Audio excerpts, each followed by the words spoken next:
दुनिया की किताबों में एक बहुत पुरानी और खौफनाक भविष्यवाणी दर्ज है, याजूज और माजूज की, जिन्हें कुछ लोग गॉग और मैगॉग के नाम से भी जानते हैं। तो चलिए आज इस कहानी की गहराइयों में उतरते हैं। ये कहानी है कयामत की उन बड़ी निशानियों में से एक की, एक ऐसी विनाशकारी ताकत की जिसके सामने दुनिया की कोई भी सेना टिक नहीं पाएगी। ये कहानी है उस दीवार की जो उन्हें आज भी रोके हुए है, और उस दिन की जब वो दीवार टूट जाएगी। तो चलिए इस पूरी कहानी को 6 हिस्सों में देखते हैं।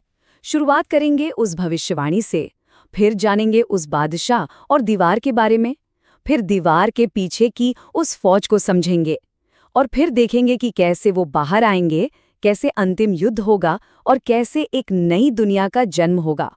सबसे पहले ये समझना जरूरी है कि ये भविष्यवाणी किस लेवल की तबाही की बात करती है। ये कोई छोटी मोटी जंग नहीं है, बल्कि पूरी इंसानियत पर आने वाली एक बहुत बड़ी आफत है। इनकी तबाही का अंदाजा लगाना भी मुश्किल है। कहते हैं कि वो जमीन के सारे संसाधन खत्म कर देंगे। जहां से गुजरेंगे वहां का पानी पी जाएंगे, फसलें खा जाएंगे और अपने रास्ते में आने वाली हर चीज को तहस नहस कर देंगे। लेकिन ये खतरनाक गिरोह हमेशा से आजाद नहीं था। इनकी कहानी हमें एक महान बादशाह और एक ऐसी शानदार तामीर की तरफ ले जाती है जिसने उन्हें हजारों सालों से दुनिया की नजरों से दूर रखा हुआ है। कहा जाता है कि इतिहास में सिर्फ 4 ऐसे लोग गुजरे हैं जिन्होंने पूरी दुनिया पर हुकूमत की, और जुल्करनैन उन्हीं में से एक थे। अल्लाह ने उन्हें बहुत ताकत और समझबूझ दी थी। तो हुआ ये कि अपने एक सफर के दौरान जुल्करनैन एक ऐसी कौम तक पहुंचे जो याजूज और माजूज के जुल्म से बुरी तरह परेशान थी। उन लोगों ने बादशाह से मदद की भीख मांगी और कहा कि वो उन्हें इन जालिमों से हमेशा के लिए बचा लें। तब जुल्करनैन ने लोगों की मदद से एक ऐसी दीवार बनाई जिसे पार करना नामुमकिन था।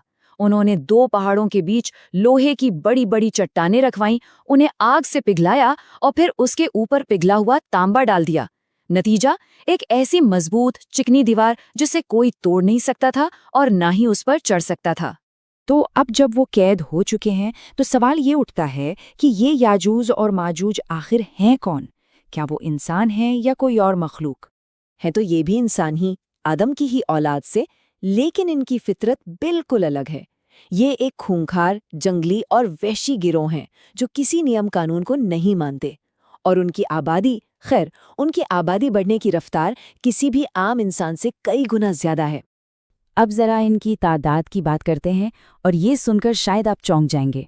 ऐसा कहा जाता है कि अगर दुनिया के सारे इंसानों और जिन्नों को मिलाकर 10 हिस्से किए जाएं, तो उनमें से 9 हिस्से सिर्फ याजूज और माजूज के हैं, और हम सब यानी बाकी के सारे इंसान और जिन सिर्फ उस एक हिस्से में आते हैं। सदियां बीत जाती हैं और फिर वो वक्त आता है जब कयामत करीब होती है। वो दीवार जो हजारों साल से मजबूती से खड़ी थी, अब उसके टूटने का वक्त आ गया है। हर रोज वो उस दीवार को खोदते हैं, दिन भर मेहनत करते हैं, और जब उसे तोड़ने के बिल्कुल करीब पहुंच जाते हैं तो उनका सरदार कहता है, चलो बाकी का काम कल करेंगे। लेकिन अगले दिन अल्लाह के हुक्म से वो दीवार पहले से भी ज्यादा मजबूत हो जाती है। पर एक दिन आएगा जब उनका सरदार कहेगा, इंशाअल्लाह कल इसे पूरा तोड़ देंगे, और बस उस एक लफ्ज की वजह से अगले दिन दीवार उन्हें वैसी ही मिलेगी और वो उसे तोड़कर बाहर आ जाएंगे।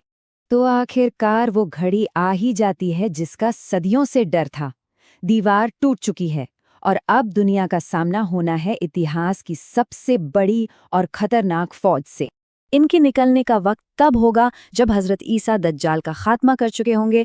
अल्लाह उन्हें हुक्म देगा कि वो ईमान वालों को तूर पहाड़ पर ले जाएं, क्योंकि अब एक ऐसी कौम जमीन पर फैलेगी जिससे कोई नहीं लड़ सकता।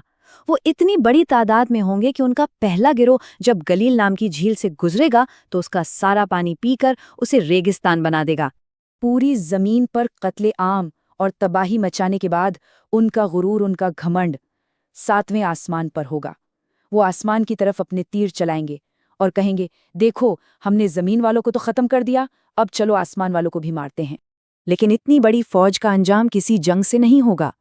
जब हजरत ईसा और उनके साथी अल्लाह से मदद की दुआ करेंगे तो अल्लाह उनकी गर्दनों में एक कीड़ा पैदा कर देगा, और उस एक कीड़े से वो सब के सब एक साथ एक ही पल में मारे जाएंगे।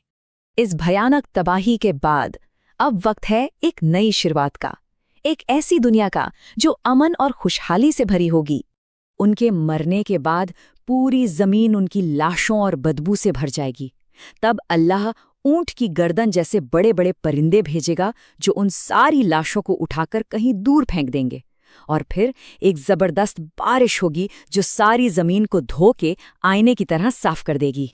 और इस सफाई के बाद जमीन पर ऐसी बरकत नाजिल होगी जैसी पहले कभी नहीं देखी गई। एक एक अनार इतना बड़ा होगा कि उसे एक पूरा गिरोह खा सकेगा। जानवरों के दूध में इतनी बरकत होगी कि एक गाय का दूध पूरे कबीले के लिए और एक बकरी का दूध पूरे खानदान के लिए काफी होगा। तो याजूज और माजूज की ये पूरी दास्तान, ये तबाही और फिर से आबाद होने की कहानी हमें आखिर क्या सिखाती है?